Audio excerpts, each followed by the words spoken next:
ketika ada masalah, saya salawat sama Nabi itu tenang, luar biasa, Masya Allah. Masya Allah. Jadi santri di sana untuk belajar menjadi santri gratis? Bayar bagi yang mampu. Oh, Masya Allah. Dan kita nggak pernah menagih, karena doa mampu merubah segalanya gitu. Nah di dalam doa pun kita harus meminta hidayah, karena hidayah pun perlu. Katanya Kak Mel itu sangat nggak suka sama pocong ya? Selamat datang di Rukun Podcast. Ada berbagai challenging ya, rintangan, ujian dari Allah, atau bahkan diarahkan sama Allah lewat lamaran pekerjaan ditolak, justru diarahkan ke Umi, lalu bertemu suami, saat ini punya anak. Apa yang dirasakan Kak Meli sekarang? Syukur ya, syukur yang luar biasa dari Allah gitu. Nah nenek itu suka membandingkan ya antara cucu yang satu dengan yang lain gitu. Jadi coba kayak si A gitu kan, dia kuliah, udah kerja gitu, punya pacar ini, si Meli mah gitu nggak kerja gitu kan, terus punya suami juga, apa Ustadz kerjanya apa sih gitu, cuman kayak gini-gini doang, apa sih ya, kayak bertasbih aja gitu. Karena belum mengerti gitu. Jadi pelan-pelan dijelasin ke nenek bahwa alhamdulillah gitu kan, nikah muda plus bisa kuliah juga gitu, terus juga nggak harus capek-capek kerja di luar sana. Coba yang ini mah akhirnya membandingkan juga, harus capek-capek kerja siang malam. Cara gitu. Keluarga ya mungkin ya. Iya gitu. Bandingin juga lah. Iya benar gitu. Supaya lebih bahwasannya udah ada takdirnya masing-masing, jalannya masing-masing gitu. Betul. Dan sekarang sama suami mengasuh di pondok pesantren ya. Iya. Kebetulan suami salah satu pendiri dari pondok pesantren tersebut. Iya. Masya Allah loh, sahabat rukun di usia muda, dan suami juga usianya mungkin tahun 90-an ya kali ya lahirnya, betul ya? 93 ya. Dengan usia segitu bersama-sama mendirikan pondok pesantren di daerah Bogor. Di daerah Lewiliang lah gitu, dekat rumah saya sih sebenarnya. Cukup jauh, kalau dari sini bisa 3 jam loh. Masya Allah, di sana kegiatannya berarti mengajar juga. Iya, mengajar, mengasuh juga. Mengajar dengan santri-santrinya ya. Masya Allah. Apa yang menjadi kesulitan Kak Meli ketika belajar dan mencoba untuk istiqomah di Islam? Kesulitannya mungkin lebih ke pengen lebih banyak hafal lagi, tapi sekarang udah mulai sulit karena mungkin pikirannya sudah bercabang ya, antara tugas kuliah, tugas ibu, tugas istri, terus harus ngajar juga di pondok gitu. Jadi udah mulai sulit juga gitu. Kesulitannya itu ya, padahal ya mungkin seumuran kita gitu ya. Seumuran kita kayaknya kesulitannya lebih ke arah mungkin impian, kemudian pingin A, B, C, D. Kak Meli nggak kepikiran untuk kesana gitu? Oh, enggak. Impiannya cuma satu, pengen mamah itu masuk Islam. Impian Kak Meli? Iya, udah itu aja. Masya Allah. Dengan seusia Kak Meli tuh nggak merasa kayak ada teman seperti ini loh, teman juga begini gitu. Kak Meli nggak merasa pingin seperti itu juga? Enggak, karena selalu berpikiran apa yang nggak dibawa mati, nggak usah mati-matian kita menginginkan itu. Oke. Gitu. Jadi hidup di dunia itu sudah ada jaminannya dan sudah dijamin oleh Allah. Yang tidak ada itu hidup setelah kita sudah tidak ada di dunia. Kita nggak punya bekal apa-apa. Gitu. Artinya fokus ke bekalnya. Iya, bekal menuju akhirat. Masya Allah. Ya kita sih insya Allah ya, dengan sahabat rukun juga insya Allah bekal akhiratnya kita lagi usahakan dengan ibadah kita. Mungkin di podcast ini kan juga salah satunya kan kebermanfaatan ya. Betul. Terus dunia juga sih sebenarnya. Karena kan kalau kata Ustadz saya juga senior juga menyampaikan, di akhirat nih kita harus cari, di dunia juga kita harus cari, katanya biar balance. Ada juga yang Ustadz yang ngomong akhirat ya dicari, insya Allah dunia juga akan dapat. Tadi tergantung kitanya nih mau yang mana dan konsisten ya istiqomahnya ya. Masya Allah. Anak sudah berapa Kak Mel? Anak itu sebenarnya 3. Yang pertama itu sudah meninggal ya karena keguguran. Jadi 2 ya. Masya Allah, sekarang menjadi seorang ibu rumah tangga, seorang pengasuh di pondok pesantren.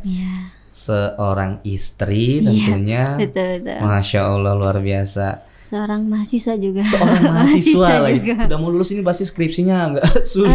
Itu yang dipikirkan itu. Masya Allah. Artinya memang Allah itu luar biasa ya, memberikan jalan-jalan ke kita yang dengan tidak kita sangka-sangka ya. Iya, betul. Kak Meli asli orang mana? Orang Bekasi. Orang Bekasi. Bisa ke Bogor itu gimana ceritanya, kan kalau bukan Allah memang sudah arahkan ya. Nah, itu betul sekali. SMK-nya juga di Bekasi. Bekasi. Oh, Masya Allah. Itulah memang dari mozaik sekeping cerita bisa menjadi di mana, bisa menjadi bagaimana ya. Betul. Insya Allah.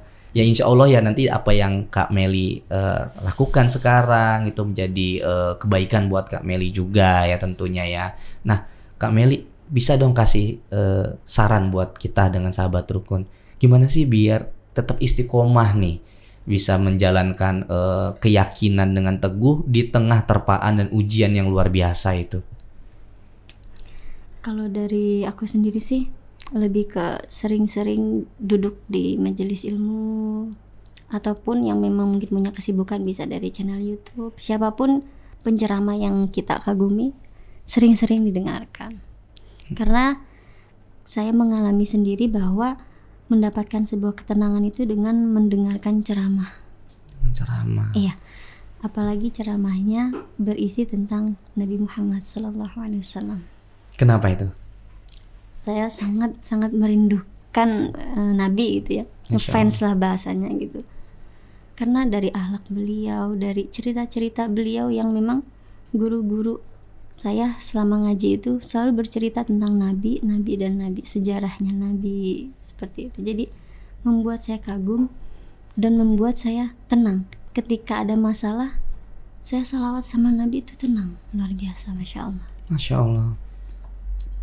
Dari Nabi, dari kisah-kisahnya, kemudian dari perjuangan beliau ya, yang luar biasa ya.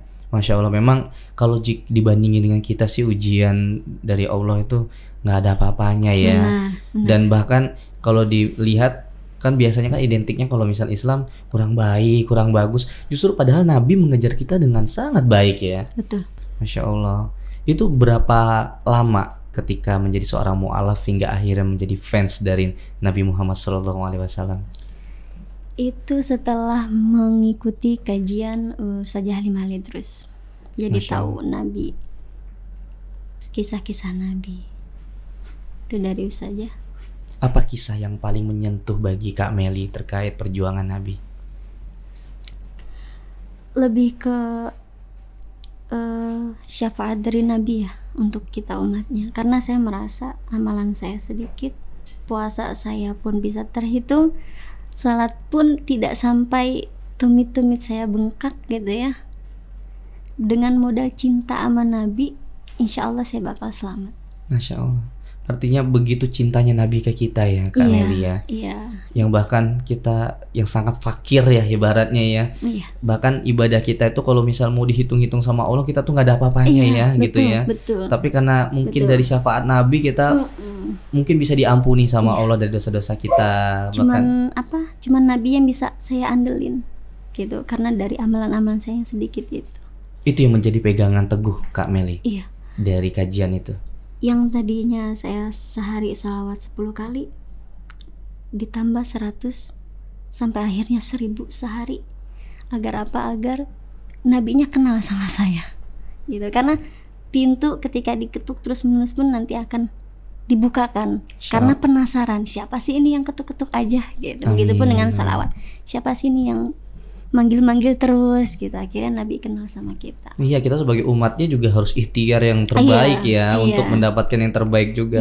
Nabi gimana mau kenal kalau kita juga nggak mencoba berusaha ya. Gitu. Masya Allah. Ada nggak sih proses ketika banyak pengalaman yang cukup pahit ya dalam hidup? Mungkin kita semua juga mengalami kehidupan yang ada pasang surutnya ya. Ketika surut itu kok Allah sayang banget sama Kak Meli? Ada. Apa itu Kak Meli? Setelah masuk Islam itu saya nggak berhenti sholat tahajud. Walaupun sholatnya itu masih menggunakan kertas ya karena nggak hafal bacaannya ya. Masih dibaca ya pelan-pelan ya. Masih dibaca gitu. Jadi bangun itu sekitar jam 2-an, nulis dulu, nyari di Google gitu kan. Doa setelah tahajud itu apa, sampai dari wudunya pun itu ada bacaannya saya hafalin. Insyaallah. Gitu. Saya sholat, beres sholat saya berdoa. Saya selalu minta, ya Allah, pengen nikah. Walaupun saya belum tahu nikah itu apa. Oh, jadi sebenarnya nikah itu bukan karena kebetulan dita'arufin, tapi memang keinginan dari Kak Meli sendiri. Iya. Karena awalnya niatnya memang kurang baik ya. Kurang baiknya supaya ada yang membawa keluar dari rumah. Gitu awalnya. Dan juga untuk membimbing supaya tetap istiqomah di dalam Islam. Masya Allah. Dari sholat tahajud itulah, alhamdulillah, doa yang dulu itu saya ucapkan hari ini Allah jawab. Jadi sebenarnya pertemuan yang Allah lewat cara penolakan pekerjaan hingga akhirnya ke Umi dan mendapatkan pengenalan ta'aruf dengan suami itu sebenarnya bukan karena kebetulan aja, tapi doanya Kak Meli sendiri ya. Iya. Wow, itu dari kapan tuh doanya Kak? Doanya itu dari 1 tahun ya. 1 tahun sebelum pertemuan itu? Iya. Wow, itu Masya doa Allah. terus menerus gitu. Masya Allah. Artinya memang ya tidak ada kebetulan. Selain memang Allah sudah tentukan, memang itu requestnya dari Kak Meli ya Allah, semoga dipertemukan dengan jodoh ya. Iya. Apa yang membuat kepikiran Kak Meli di usia yang sangat muda itu, tapi memang pingin menikah dengan landasan alasan pengen dijadikan imam, tapi kan seusia itu kan bawaannya ya, pinginnya kan pingin berkarir dulu, ataupun kalau mau belajar secara komprehensif dengan Islam nyantri dulu gitu. Pikiran untuk menikah tuh apa Kak? Karena yang pertama kan saya ya ibadah di rumah tuh, walaupun kita secara darah itu sekandung, tapi kan secara akidah kita berbeda. Tentu itu membuat tidak nyaman. Sebetulnya buat saya pribadi gitu. Makanya saya selalu berdoa, ya Allah pengen nikah gitu, kirimin. Artinya memang benar-benar ada seorang imam yang bisa menuntun saya gitu ya Kak. Iya, betul. Dan doanya itu pun nggak muluk-muluk gitu, tapi alhamdulillah Allah jawab. Dan awalnya pun setelah menikah itu nggak tahu bakal tinggal di pondok pesantren. Iya, karena nggak tahu dong suami siapa gitu dan apa pekerjaannya ya. Gitu, nggak tahu. Ternyata ketika kesana itu jam 2 pagi nyampe ke pondok, kaget dong. Karena kita tinggalnya itu di rumah bilik ya. Bilik ya. Nggak ada apa-apa, nggak ada alas tidur atau apapun tuh nggak ada. Itu kaget, bener-bener kaget.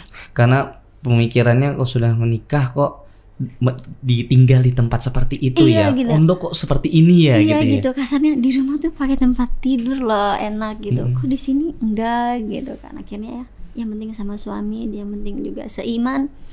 Ya udah ikut aja. Meskipun di awal sempat merasa kaget ya. Kaget, sangat kaget gitu. Mungkin kalau sahabat rukun juga yang masuk pesantren juga, wah itu memang makanan saya sehari-hari nih buat istirahat. Iya. Dari segi lihat santrinya pun makan itu 1 nampan berlima. 1 nampan Ya, berlima. hanya 1 menu. Kadang kalau misalkan menunya Suara Asmi tuh pakai tangan, nggak pakai sendok. Itu kayak nggak jijik gitu. Awalnya sempat mikir gitu, kok nggak jijik ya, kasihan gitu. Itu perjuangan untuk menuntut ilmu Kak Meli. Iya. Kebetulan juga dulu sempat mondok. Oh iya. Jadi memang seperti itu perjuangan. Iya, kaget gitu. Karena di Mu'alafah itu kan kita mondok ya. Ya. Mau makan apapun ada di sana. Kita tinggal bikin. Ketika ketemu pondok pesantren yang demikian, kaget dong. Kok beda sih pondoknya gitu? Kok beda sih? Ya, ternyata setelah berjalan akhirnya tahu sejarahnya pondok yang sekarang gitu kan. Perjuangannya seperti apa? Dan siapa saja latar belakang daripada santri-santrinya gitu. Karena kita kebanyakan yatim dan du'afanya gitu. Allah. Jadi oh ya mungkin nggak ada untuk membeli ini, ketemu nasi pun udah bersyukur gitu kan. Itu baru terbuka semua. Dari situlah justru Kak Meli merasa ini indah banget ya justru ya. Gitu. Jadi kalau misalkan di luar itu hanya belajar materi sabar, di sana saya sama prakteknya. Iya. Betul. Gitu, langsung praktek di sana. Sabar ngurusin santrinya gitu kan. Sabar sendok garpu itu nggak pernah utuh gitu kan. Sering hilang gitu. Ayo, mungkin yang pernah mondok nih bahaya ini. Iya gitu. Jadi ya seperti itu gitu. artinya juga menjadi seorang ibu ya, Iya. bukan hanya bagi anak-anak kandung tapi Iya. menjadi anak-anak santri-santrinya semua ya. Iya. Dan diharuskan untuk berpikir dewasa ya. Iya betul. Karena sudah jadi ustazah berarti di sana. Oh, ibu kiai. Enggak. Jadi ketika santri manggil ustazah pun saya selalu nggak mau manggil Teh Meli aja. Teteh aja dimanggilnya. Karena yang namanya suatu gelar itu pasti ada pertanggungjawabannya gitu. Dan saya merasa saya belum sampai sana ilmunya gitu. Jadi teteh aja. Masya gitu. Allah. Tapi memang santri-santrinya itu khusus untuk kaum yatim piatu Oh tidak. atau memang buka umum? Kebetulan mayoritasnya di sana. Kita umum akan tapi ada wali santri mungkin yang datang kita nggak mampu dari segi membayar ini, boleh nggak kita kasih surat keterangan tidak mampunya gitu. Dan kami menolaknya nggak usah pakai surat keterangan tidak mampu. Mungkin hari ini bukan menolak santrinya. Iya, surat itunya. Mungkin hari ini ibu belum mampu, tapi 2 tahun 3 tahun ke depan kita nggak pernah tahu gitu. Allah memberikan ibu derajat yang tinggi, kita nggak pernah tahu. Jadi santri di sana untuk belajar menjadi santri gratis? Bayar bagi yang mampu. Oh, Masya Allah. Dan kita nggak pernah menagih. Masya Allah. Gitu. Jadi tidak memaksa. Jadi siapa yang mau belajar, yang tidak mampu silahkan datang, yang mampu pun silahkan datang gitu. Selama anaknya mau belajar, ya udah kita terima. Gitu. Masya Allah. Itu dari tahun berapa berdirinya sama suami? Dari tahun 2014. 2014, berarti sudah 8 tahun ya perjuangannya, Masya Allah. Semoga pesantren itu bisa mewadahi makin banyak orang, menuntut ilmu, menjadi seorang muslim-muslim yang kuat dan taat dan berguna ya. Masya Allah. Nah, Kak Meli,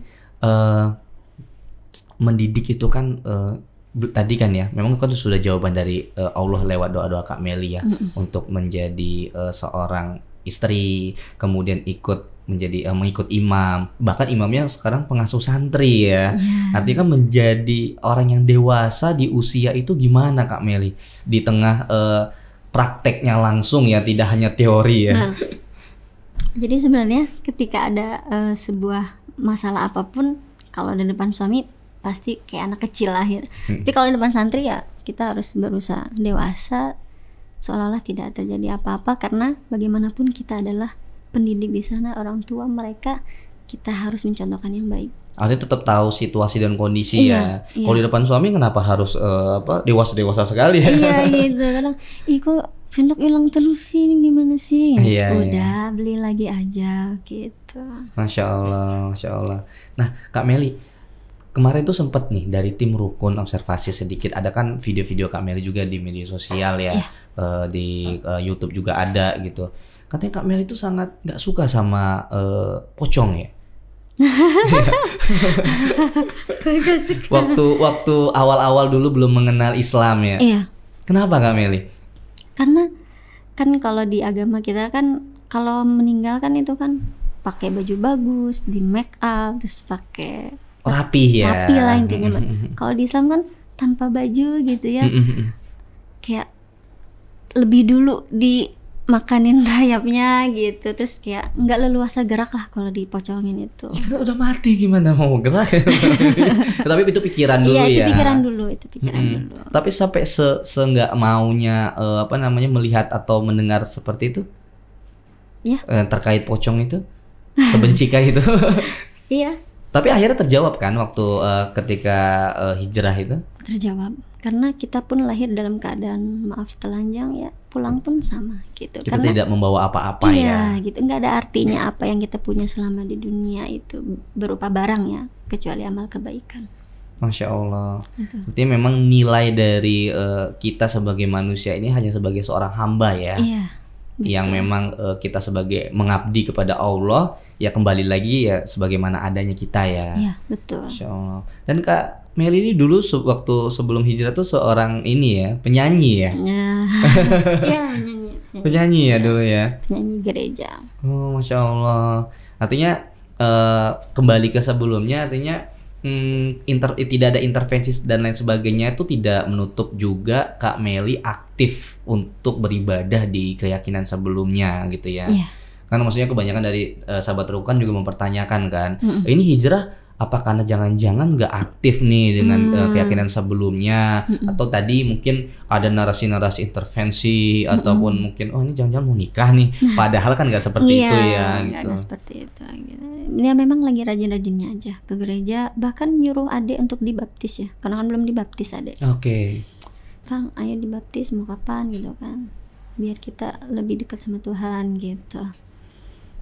Udah nyuruh dibaptis malah nggak jauh dari itu ya, nggak jauh dari lama ya. Nggak lama malah masuk Islam gitu. Masya Allah. Keren nih ceritanya Kak Meli, karena menariknya mimpi 3 kali itu juga sebelumnya juga kita ada narasumber kita itu bermimpi juga 3 kali yang sama. Mimpi juga.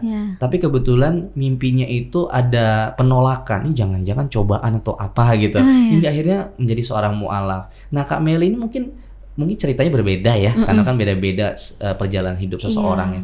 Tapi dalam waktu 3 hari setelah mimpi terakhir ya, berarti pertanyaan-pertanyaan lalu yang aneh-aneh itu akhirnya kekepo-kepoan itu 3 hari langsung menjadi seorang mu'alaf.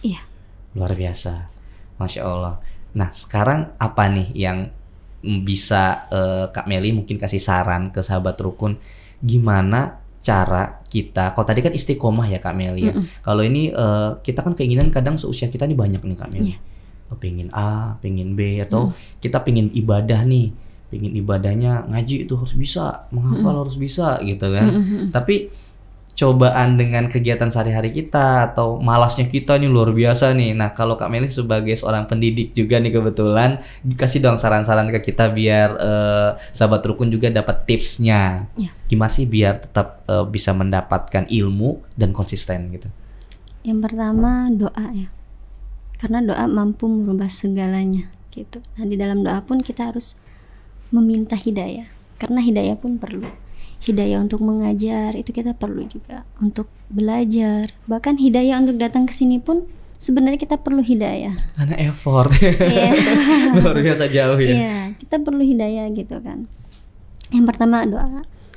Yang kedua, kita berusaha untuk terus mencari ilmu dimanapun gitu, baik dari YouTube ataupun kita ke kajian-kajian. Terus jangan sampai kita merasa puas dengan ilmu yang kita punya gitu, karena kakak mungkin ada ilmu yang saya nggak tahu, begitupun sebaliknya gitu. Jadi kita jangan pernah merasa puas, karena ilmu dari tiap-tiap orang itu berbeda dan sangat luas, cerita pun sangat banyak gitu. Jadi kita harus mencari itu terus menerus ya, mencari gitu. Jangan malas. Ya itu malas tuh. Jangankan sahabat rukun, saya juga malas nih.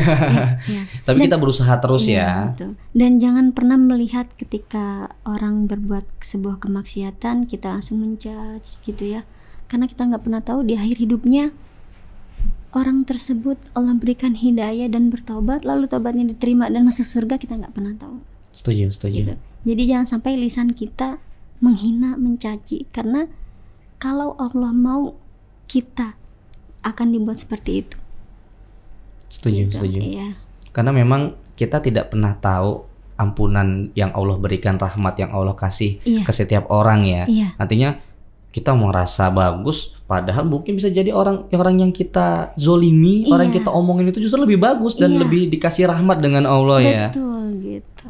Apalagi berbanding dengan kalau misalnya hitung-hitungan ibadah kita ini nggak ada apa-apanya mungkin ya. Bagi Allah ya. Cuma mendapatkan ridho dan syafaat dari Nabi ya. Betul, satu itu aja udah. Kalau mau ngandelin Nabi aja. Masya Allah.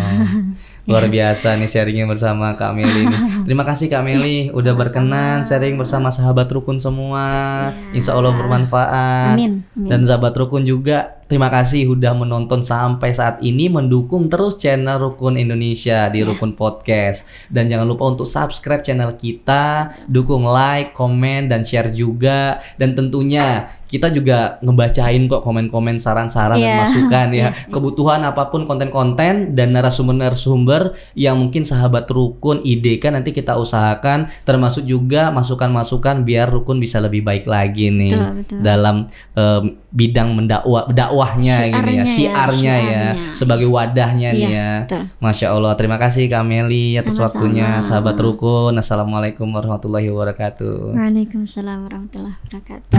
Selamat datang di Rukun Podcast.